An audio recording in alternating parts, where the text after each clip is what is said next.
Hello and welcome to our seminar. My name is Karen and I run the Thatch Advice Centre with my husband Simon, who is a master thatcher, and with help from our wide range of friends and associates. Thank you very much to the Guild for their invite and giving me the opportunity to talk to you. I have prepared this PowerPoint presentation and I'm looking forward to explaining about thatch and fire safety and chimney issues and maybe answering some questions at the end. So here's the plan. Briefly, I will explain what we do and why we're so pleased to be here. And then there will be a summary of the up-to-date Thatch Fire Safety information, which sets the scene for thatch and chimney issues. This is the main area we want to discuss today. And I want to share our experience on the reasons for issues arising, what they are, and the options on dealing with them. And finally, by being part of a wider community with an interest in thatch, we can work together to make a difference by sharing our knowledge and experience with everyone.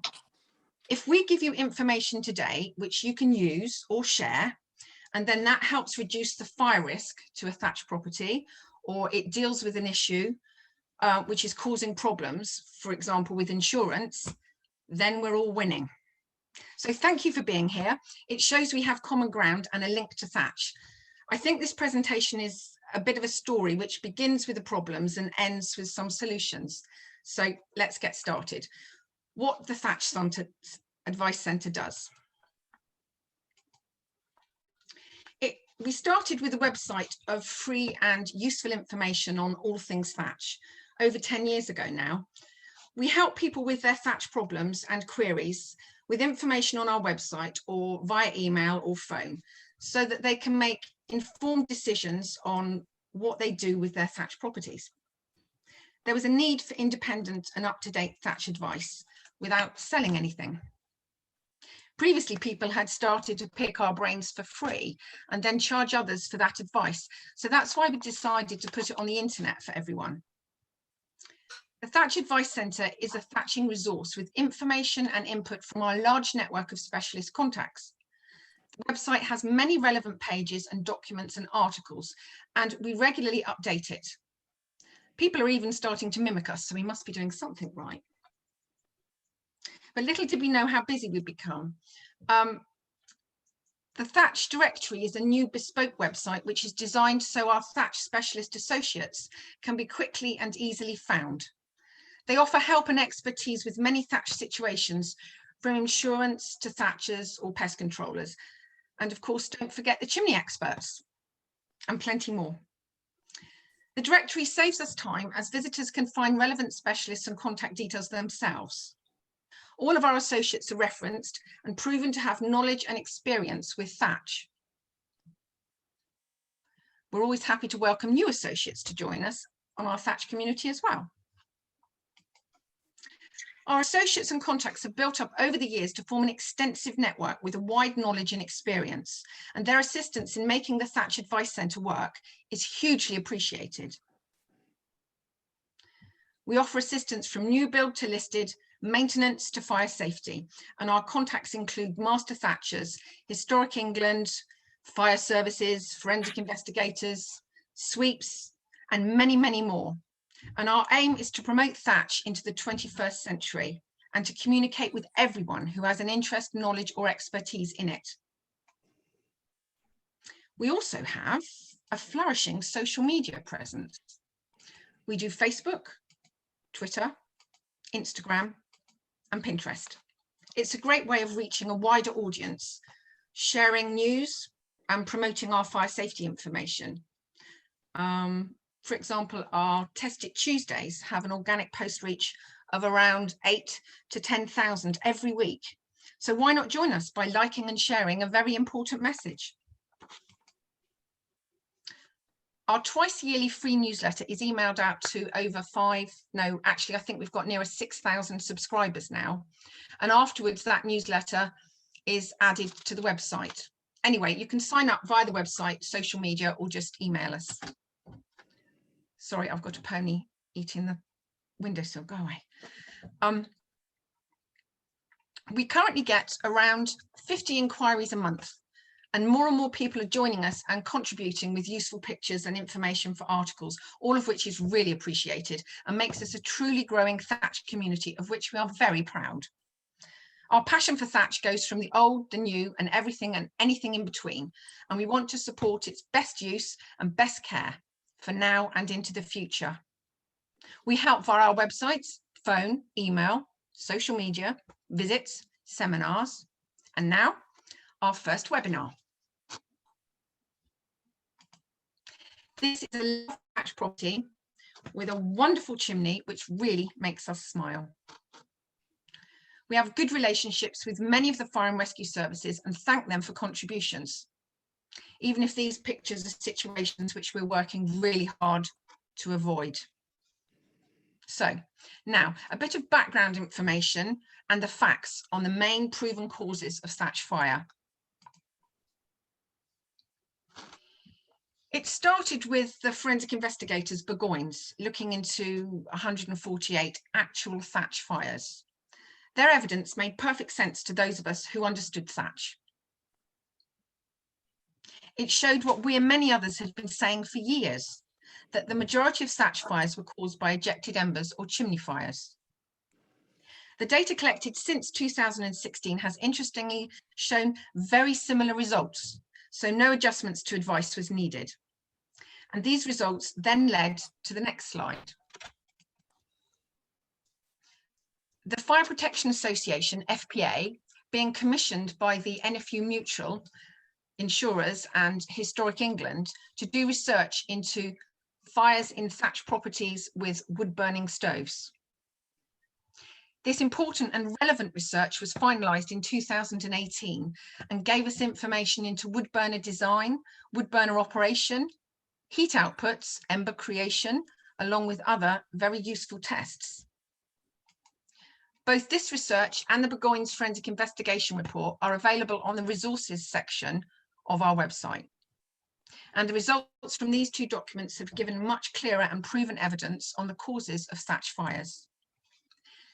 These facts and serious research, which were carried out by specialists in their fields and paid for by those with a strong interest in understanding what was happening, has meant that the Thatch Fire Safety information then had to be updated, because we don't want this.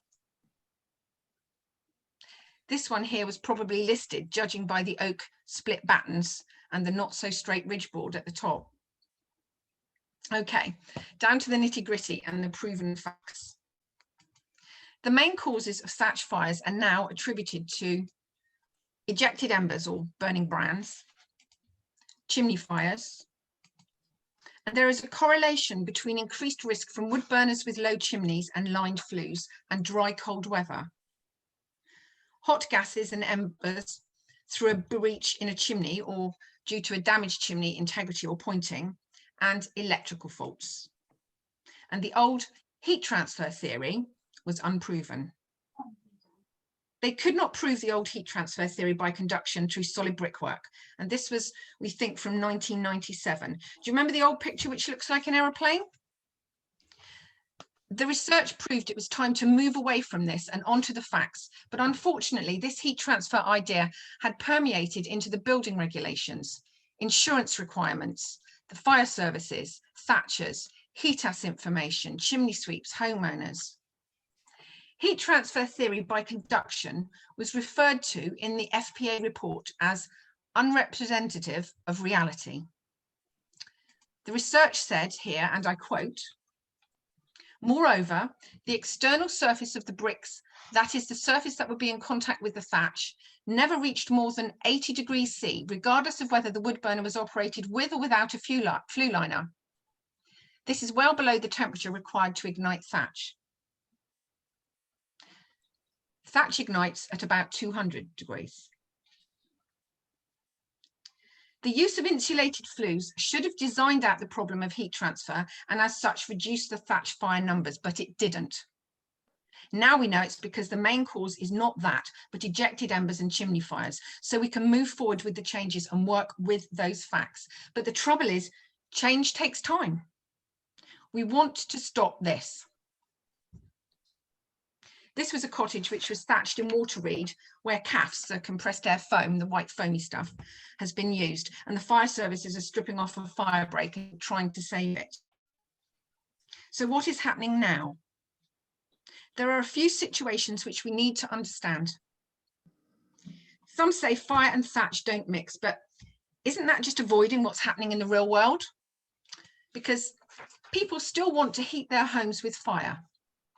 Don't forget, thousands of people do so perfectly well with wood burners and open fires, and they don't catch fire.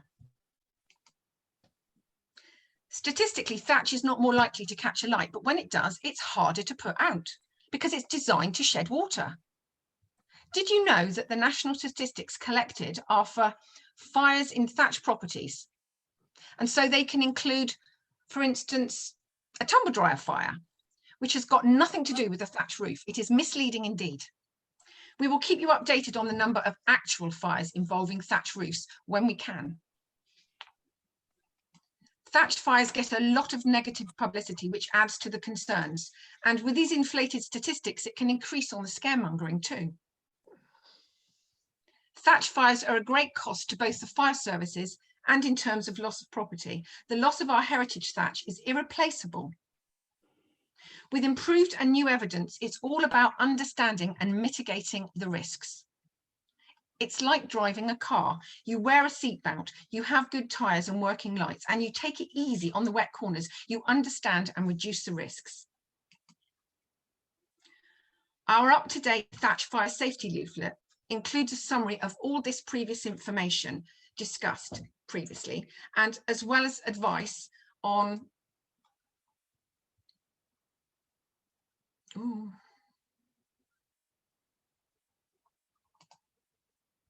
sorry, did I lose that? Is that better? Our Thatch Advice Centre leaflet includes the previous information, as well as additional fire safety advice on roof voids, electrical installations, external fire prevention, alarms, detectors and early warning systems, fire safety products for thatch, which I'll mention later, and general fire safety advice. The fire safety leaflet is a free download on our website. It brings together all of the current advice with input from specialists, including those who did the investigations and the research, to make our information comprehensive and as up to date as we can. This is why we're here, to help explain and promote the best information to stop these fires from starting in the first place. We don't want this. Ixworth Fire Service have allowed us to use these pictures of a lovely cottage which caught fire on the 16th of this month, last Friday. They did a brilliant job of extinguishing the fire, which apparently was around the chimney. We're awaiting news of the actual cause, but however it started, we're so glad that the fire was put out so promptly. So let's talk about thatch and chimney issues now. These issues arise due to many reasons.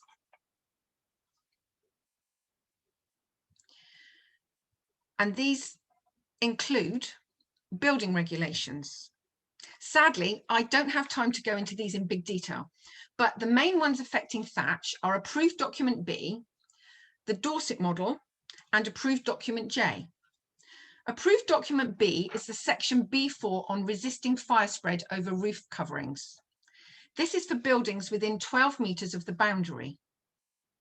It states that consideration can be given to thatch roofs being closer to the relevant boundary than shown if, for example, all of the following precautions, based on the LABC publication Thatch Buildings, the Dorset model, new properties and extensions, are incorporated into the design. The Dorset model was set up by the Dorset Council over 20 years ago, and it has changed considerably over that time, and we understand it's under review again, and we'll keep you posted on that. Some sections of the Dorset model, for example, those with regard to chimney height, now seem to have been incorporated into everything to do with thatch. We know that Devon and Somerset are looking at a model as well, but we've yet to be advised. And of course, other models do exist. The issues arising from the Dorset model seem to be that it has been incorporated and adopted beyond its original scope. Insurance companies and councils use it as a go-to, possibly for ease or speed or lack of understanding, in that it started for new buildings. We know this has had quite an effect for older buildings with regard to chimneys and installations, and we will come on to this a bit later. Other building regulations, approved document J, combustion appliances and fuel storage systems, that also has an influence on thatched properties. Approved document B, the Dorset model, and approved document J are all under the resources section on our website. Other reasons are variation in responses from councils and insurers. It can be a bit of a lottery on who you contact and what their response will be.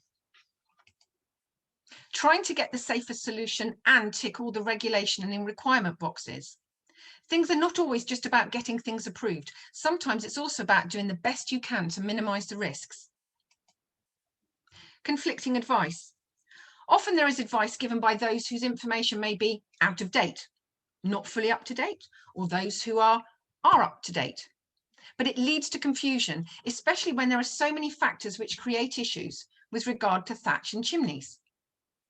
In our opinion, some organisations have been slower to embrace the changes than others, and it has caused a lot of unnecessary situations. We're not paid for our advice, and those who are should try and get it right. The property could be listed or in a conservation area, and these bring their own issues, but many of them can be resolved if the issues and options are understood. Old chimneys or properties that are poorly maintained, and this will be mentioned later. So those were the reasons contributing to some of the issues I'd now like to run through today. The issues which regularly crop up are chimney liners, chimney height, chimney integrity, bird's nest, spark arresters, and what and how you burn. All of these issues have to be dealt with. Those who say the option is to just walk away are just taking the easy route, and it doesn't help anyone. It might even leave people in a dangerous or an uninsured position. So amongst the confusion, we will always try to help. The first one is chimney liners.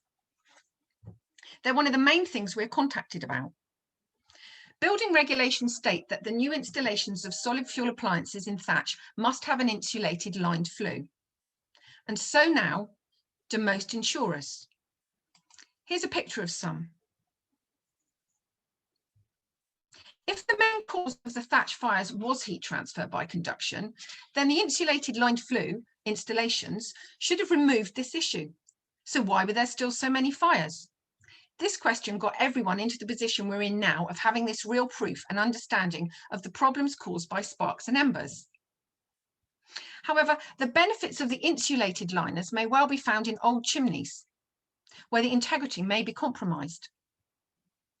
They also tick the insurance box. Remember that liners and chimneys should be regularly checked, and this is where CCTV surveys are also so useful.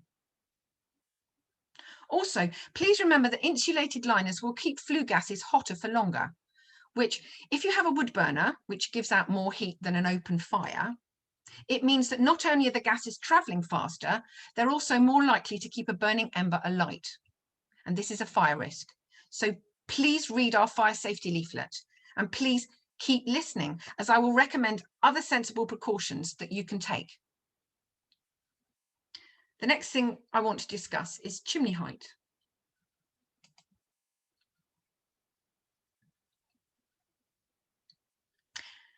As you can see from this picture, this property has a low chimney. The Dorset model states that 1.8 metres is the minimum recommended height for chimneys with wood burner installations. This has been universally adopted by building regulations and insurers alike, as a high chimney has a better chance of ejecting embers away from the thatch than a low one. So this recommendation of 1.8 metres makes perfect sense, because based on the current research, it is a way to reduce the risk of sparks from a chimney reaching the thatch. The problem here is that a lot of older properties, many of them listed, have lower chimneys. As in this picture, this one isn't 1.8 metres high. These chimneys may well have an insulated flue, but the chimney height is a problem when it comes to getting the installation signed off or insured. So the options if you have a low chimney are you can increase to 1.8 meters or more. In this picture, you can see that recently a local 12th century pub, the Sir John Barleycorn, it's listed and it's in a conservation area. It achieved consent to increase the height of its 2 live chimneys. It was a good solution for this issue on this property. A few things to note though on increasing chimney height. Firstly, make sure the chimney structure can take the weight of the increased height of stack. Secondly, if it is a listed building, or if it's not listed but in a conservation area, consent will be required to increase the height. It's therefore always best to check with your local authority. This is one of the areas where there seems to be a bit of a postcode lottery on the responses from around the country. And to be fair, each property is an individual, so it might need an individual response. Thirdly, some people often think they can just put on a great big tall pot, and they don't understand that this may not be appropriate or permitted, and it may cause further safety issues. So this is why a specialist is important when making changes to any property. Apart from the option of increasing the height of a low chimney, which may not always be possible, what else can you do? You can always look at other options and think outside the box. There are still insurers who will cover a listed property with a low working chimney. Check on our new Thatch Directory for such specialists. They also may ask you to reduce the fire risk in other ways. For example, applying a fire retardant spray to the external thatch. Magma Firestop fire retardant is another way to reduce the thatch fire risk from sparks and embers. It has been proven and tested throughout Europe and beyond, and is a well-respected product whose use is growing in popularity, obviously since the recent research identifying sparks and embers as a cause of thatch fires. So here comes a demo of Magma Firestop in action on Grand Designs Live. Please note, they put carpet glue at the bottom and a gas feed for effect. You can see the pump, but this is not part of your usual thatch roof or fire scenario. Oh, sorry.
This video showed how the Magma Firestop fire retardant spray will create a char in the event of a fire and reduces the spread of flames.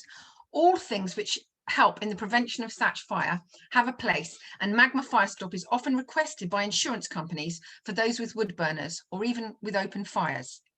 It is another way to reduce the fire risk, especially if you have a low chimney and are unable to achieve consent to increase the height, and you still want a wood burner and to be insured.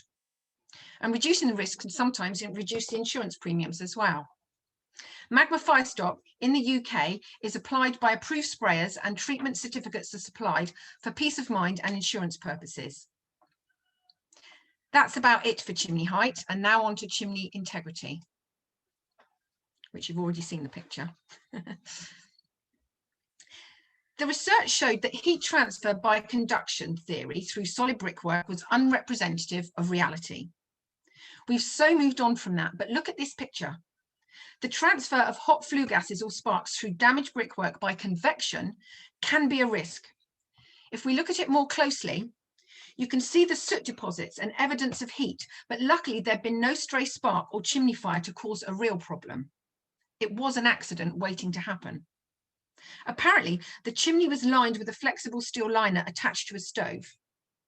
There was obviously no camera survey prior to lining this chimney, as the smoke staining suggests this hole was there whilst the chimney was still in use with an open fire. CCTV surveys are therefore recommended to check chimney integrity. So now, birds' nests in chimneys. Here's a picture of a bird, a jackdaw, on a chimney. The FPA research identified that a bird's nest which catches fire in a chimney produces embers which are a definite fire risk. There is, however, a lack of evidence on how many birds' nests there may be in chimneys with thatch roofs and how many of them catch fire. This means that we don't know the scale of the potential fire problem or how many fires they may have caused. We do know that if there is one, there is a potential problem. So it therefore makes sense to deter the birds from nesting in thatch cottage chimneys. So one way to deter them is with a bird guard. Generally, it's recommended to find a bird guard which allows the embers to fly away from the thatch and which also deters the bird from sitting on the pot or making a nest or dropping nesting material down the chimney. So like this one here in our earlier picture, the shape and the design are to deter the birds from sitting on the top. Then there's another issue on which we have a lot of calls. Spark arresters. The idea of a spark arrestor is a good one, especially in light of sparks and embers being a risk. However, dirty spark arresters do not work. Leaves, spiders' webs, etc. can accumulate on the mesh, and unless regularly cleared, it can become clogged and dirty and a fire risk in itself. A clogged spark arrestor can cause more deposits in the flue, which adds to the fire risk. People are also worried, and rightly so, about letting anyone climb on their roof or their ridge to clean a spark arrestor, because if the roof is damaged, it can accelerate the wear of the thatch and it can even cause leaks. So in our experience, spark arrestors are not kept clean, and so they're a hazard. We therefore don't recommend them. The cap on this one could also potentially bounce any sparks down onto the thatch too. Some insurance policies still do require them, although they say they must be regularly cleaned. Think about it. What is regularly? And who knows how long they take to get dirty? Cleaning can also add to the maintenance costs and potentially the fire risk, because if they become dirty before their next cleaning is due. So please be aware. This spark arrestor looks fairly clean, but we wonder how it's that way. A spark arrestor or a flue that's clogged with debris or creosotes and tar is a fire hazard. That's it. And this leads us very well onto our next issue of what and how you burn. Apart from good chimney maintenance, issues often relate to what and how you burn on your fire or your wood burner. The Chimney Sweep's Burn Right campaign is a brilliant initiative. Our only addition to this would be that if you've got a thatched property, avoid making sparks and embers up the chimney. So take care when lighting a fire or a wood burner. Do not overvent an appliance to get to optimum temperature too quickly, because it can cause sparks. And also take care when you're refueling for that same reason. Burning correctly is important. You don't want tars and soot. You don't want sparks and embers. And all this advice fits in very well with the government's clean air policy and our Thatch Fire Safety message. So it's excellent progress. So to summarise this section, the reason for issues with thatched properties and chimneys are primarily to do with fire safety. Be aware that not everyone is up to speed speed on the implications of the recent research, which says that the main fire cause is ejected embers, sparks and chimney fires. There may or may not be a straightforward solution to an issue, but understanding the situation and the options will help in deciding the most appropriate course of action. Regional variations in responses is apparent. Just because something was permitted in one area doesn't automatically mean that it will be in another. It's a bit like COVID. Insurances differ and often have differing criteria, so shop around and find the best cover to meet your needs. So ultimately, everybody needs to understand the issues and the risks and the options on dealing with them. And this may be for building regulation, insurance, and best fire safety practice reasons, or it could be for all three. For further information, please look on our website.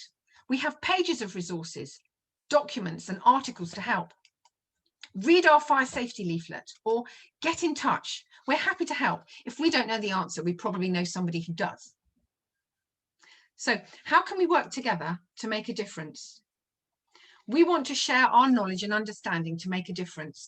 The Thatch Advice Centre is involved with everyone who has an interest in thatch, with homeowners, chimney engineers, chimney sweeps, thatchers, insurers, wood burner installers, chimney pot or cowl manufacturers and installers, organisations like the Fire Services, Historic England, Historic Environment Scotland, CADU, the councils, listed property organisations, Offtech, the list goes on.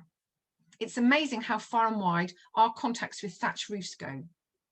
So, understand the fire risks and the chimney issues associated with thatch properties, and share your knowledge and understanding with everyone, please. Prevention of fire is obviously the best option. So what else can we do to achieve that? How can we work together to make a difference? It's simple. Help spread our best advice. Sweep and check your chimneys regularly. Keep your wood burner maintained and the baffles clean. Take care when you're lighting fires. Paper and card are not recommended. No Christmas paper on the wood burners, please. Use firelighters. Take care when refueling.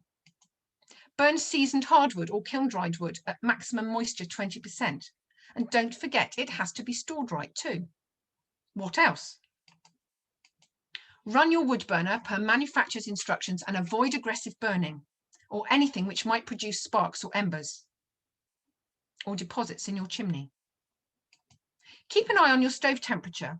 If the temperature is too high, it speeds up the flue gases and increases the risk of ejecting burning material. If it's too low, it increases soot and tar deposits in the flue and the potential for a chimney fire. We love thatched cottages and we want to work together to keep them like this. This is the lovely Anne Hathaway's cottage. So there's just a few little things left to mention.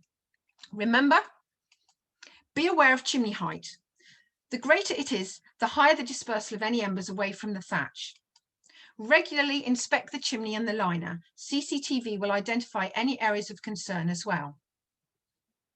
Spark arresters are not recommended, and think carefully about a bird guard. This property has some very well maintained and tall chimneys, so it's ticking a lot of sensible fire safety boxes here. There are also products which help reduce the fire risk and are often also insurance requirements. Fire retardant spray, like Magma Firestop, alarms and early warning systems. Don't forget, everyone, join us on social media and share our Test It Tuesday reminders to test your smoke and carbon monoxide alarms. You can even send us pictures of you testing your alarms with branded clothing if you like, and you'll be credited. It's working together. And there's fire suppressants, things like Chim Firestop. So to summarise, understand the risks and the issues. Understand how you can reduce the risks and deal with those issues. And spread the word on the important thatch fire safety advice now and before the next burning season. Share what you've learned with anyone, please, who has an involvement with thatch properties. And please keep in touch for any further updates we have, or let us know if you think of or know of anything else that's helpful. Join us.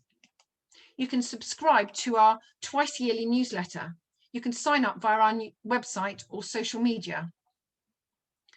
Join us on social media. You can like and follow us. We often have interesting events. We promoted this one, and issues are highlighted, along with our regular posts and tweets. Join us on our Thatch Directory of specialists. If you can offer your service to our Thatch community, get in touch. We'd love to hear from you. So that's about it, except to say thank you so much for listening. And has anybody got any questions if we've got time? Thanks ever so much, Karen.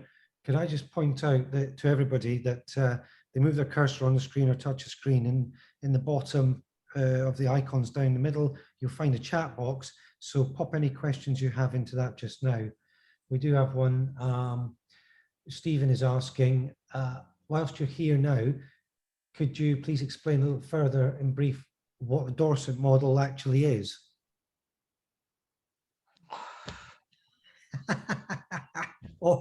Or perhaps you've got somewhere where it explains it on your website? The Dorset model is under the resources section of our website. It was set up by the Dorset Technical Committee, which was a council group, with regard to a way of dealing with new build thatch properties. It's got things within it with regards to fire barriers, chimney height, and other areas like that, specifically to do with thatch properties. Okay, so people can go and look at your website and download those documents. And it's changed over the years, and we understand it's under review again. Okay. So there's another question from Lauren Gardner. She says, that was great. Thank you, Karen. Could you say a bit more about fire suppressants like Chimney Fire Stop? Okay, I'm not a specialist in this, but from what I understand, it's something that's, if you did have a chimney fire with a wood burner, you can use it to stop the fire by placing it into your appliance and closing the door, and it suppresses the fire. Okay, well, I'm sure it's a commercial product, isn't it? So I'm sure that. But I mean, other products are obviously available. It's just one that we've been told about. But obviously, we're trying to avoid those sort of situations. But some of the insurers like you to have these products, like a fire extinguisher and all the rest. Yeah, the whole of the fire safety package, and we're just trying to channel a little bit onto the thatch and chimney side here. Okay, and we got a question from Brooke Mason. What type of cowl would you recommend for a thatch cottage? The pointy one shown can pop out when the chimney is swept, he says. Well, what we need is one of the cowl designers to design one for us then, don't we? That would be great. Well, at the moment they use there's ones that look a bit like an ice cream coney thing as well. They've got a bit of a twist on them, all the pointy ones. Anything really that stops the birds from sitting on it and being able to drop things down the chimney or get inside and make a nest. Sure. Come up with something, guys. We're happy to promote it. Well, all I would add to Brooke is, you know, we've all been chimney sweeps. We've all been there and done that. If it's that loose, then perhaps it shouldn't be there. It needs fixing in better. But it's a difficulty. So there's another question from Jason, who says, "Hi Karen, is the liner for an open fire different to the ones used for a wood burner? Is a liner required for an open fire?" There's an interesting one. There's a variance, I think, between some building regulation requirements that is definitely required for wood burners, and I think some insurers are now asking for it on other installations, which, as I said, you don't get the same answer from everybody. But from what we've said, if you've got a clean flue with an open fire that you sweep regularly and burn carefully, and your insurer's aware of that's the situation, that should be fine. If you've got a wood burner, then that will require, so you can tick the box, an insulated lined flue. Okay, thank you. I would just add that certainly I work in a part of the country where there are quite a lot of thatched properties, and the I've never heard of any of the insurers requiring that the open-fired chimneys with an open fire necessarily be relined. So I haven't come across that, but like you said, there's definitely inconsistency all over the insurance industry, which really just goes to show that they don't fully understand the issues. It's the same with the councils as well. Yeah. It's the same with the councils as well. One big inconsistency is there are insurers that require sweeping once a year, and there are insurers that require it twice. Well, the biggest insurer of thatch is probably NFU, and they commissioned that research as well, and they still require just once. So they seem to have a better handle on what's going on. I think you need to tick, like I said in the PowerPoint presentation, you need to tick those requirement boxes, but then for your own peace of mind, you need to do the best for fire safety. Burn right, keep your chimney clean, and sweep it more than once.